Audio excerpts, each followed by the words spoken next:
Hey guys, hi. So now that we have done all the theory, अब हम लोग एक सिंपल डेटा सेट ले रहे हैं और उसके ऊपर हम लोग रिग्रेशन परफॉर्म करके जितना भी चीज़ हमने सीखा है वो सब यहाँ पर देखेंगे एक सिंगल वीडियो में. Okay, so let's start. So what I have done is मैंने एनाकोंडा में एक नया जुपिटर फाइल बनाया और वहाँ पर मैंने खुद का एक डेटा सेट बनाया. Okay, so you can get this code, नीचे डिस्क्रिप्शन में मिल जाएगा.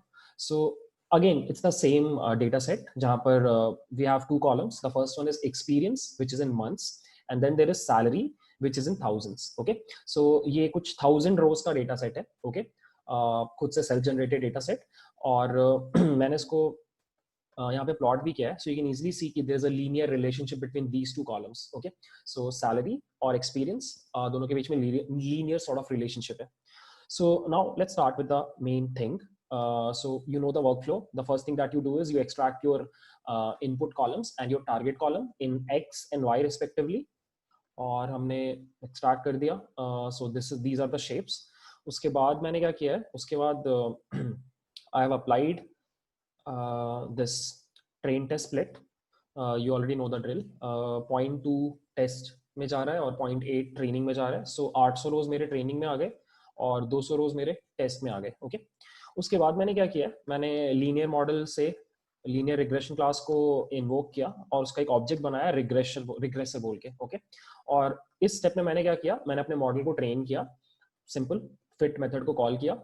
और उसके बाद नेक्स्ट स्टेप में मैंने क्या किया है कि यहाँ पर I have calculated the y pred. So for every value in my x test, I have calculated the corresponding y value, y predicted value, y I hat calculate किया मैंने. ठीक है, और अब as you already know कि ये 2D है पूरा का पूरा प्रॉब्लम स्टेटमेंट, तो आपको एक लाइन निकालना है.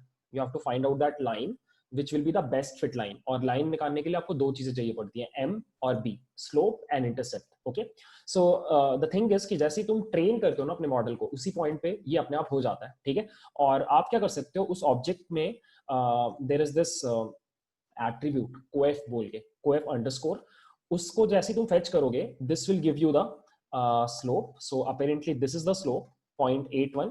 और इंटरसेप्ट को निकालने के लिए there is this attribute called intercept underscore, इससे तुम्हारा b मिल जा रहा है, विच इज 5.50. सो अपेरेंटली हमारा इक्वेशन ये बन रहा है. I will show you.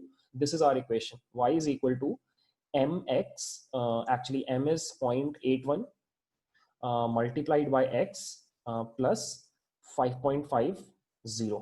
This is our equation of the line. Okay, so अगर मुझे एक नया x मिलेगा, now I can easily calculate the y. और यही कर रहा है इंटरनली ये मॉडल, एग्जैक्टली यही कर रहा है. ओके, और फिर मैंने बस और थोड़ा सा डिस्क्राइब करने के लिए ये कर दिया कि मेरे जितने भी 200 टेस्ट सेट्स का जितना भी डेटा था, 200 आइटम्स, उन सभी का मैंने वाई टेस्ट और जो वाई प्रेड, जो प्रिडिक्टेड वैल्यूज हैं, उन दोनों को साथ में प्लॉट कर दिया, सो दैट आप एक बार में देख पाओ कि कैसा परफॉर्म कर रहा है मेरा मॉडल. जैसे कि ये देखो, ट्रेनिंग सेट का जो पहला टेस्ट सेट का जो पहला डेटा है, उसका Y test value is, the actual Y value is 9.18, but you can see कि मेरा मॉडल जो प्रिडिक्शन कर रहा है दैट इज 23.28, बहुत ऑफ है. ठीक है, बट अगर आप नीचे जाओ, जैसे थर्ड वाले का वैल्यू देखो, इट्स 35.49 और मेरा मॉडल प्रिडिक्ट कर रहा है 35.44.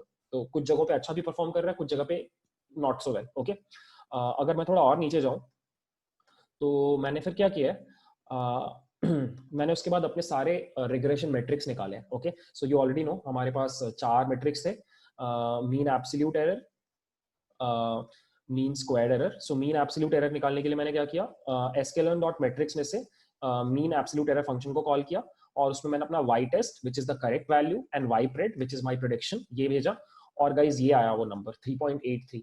सो इन अ वे सारे पॉइंट्स में जितने भी एरर्स आए उनका मीन निकालने पे इट्स 3.83. सो हम ऐसे बोल सकते हैं कि on an average for every data point मेरा जो मॉडल है वो 3.83 से ऑफ है, मतलब उतनी गलती कर रहा है. ठीक है, सिमिलरली मैंने मीन स्क्वायर्ड एरर निकाला और ये ऑब्वियसली स्क्वायर्ड में होगा, तो दिस इज 23. लाइक ऊपर वाला चीज will be in 1000 rupees, this will be in rupees square. Okay, so ये सेम यूनिट नहीं है, सो मैंने RMS ही निकाल दिया, बस np dot square root function में डाल दिया और 4.84 आ रहा है. सो यू कैन सी 4.84 थोड़ा ज्यादा है इन कंपैरिजन टू 3.83, और ऐसा जनरली होता भी है. आपका RMSE is generally greater than mean absolute error, उससे कम नहीं हो सकता. ओके, ओके, सो फाइनली मैंने एक लास्ट चीज किया, हमारा R2 स्कोर निकाला, और R2 स्कोर ये आ रहा है मेरा 63%।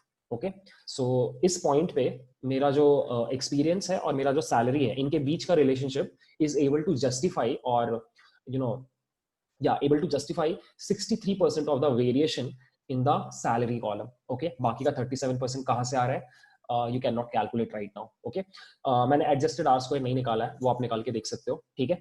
और finally the last thing that I have done is कि मैंने plot किया है पूरे के पूरे regression model को, और ये रहा वो regression line, यही है वो रिग्रेशन लाइन जिसका इक्वेशन हमने ऊपर निकाला था। ओके, सो आई होप ये video was like guide through video, जहाँ पे मैंने बस एक कोड में दिखाया कि मैंने क्या क्या किया।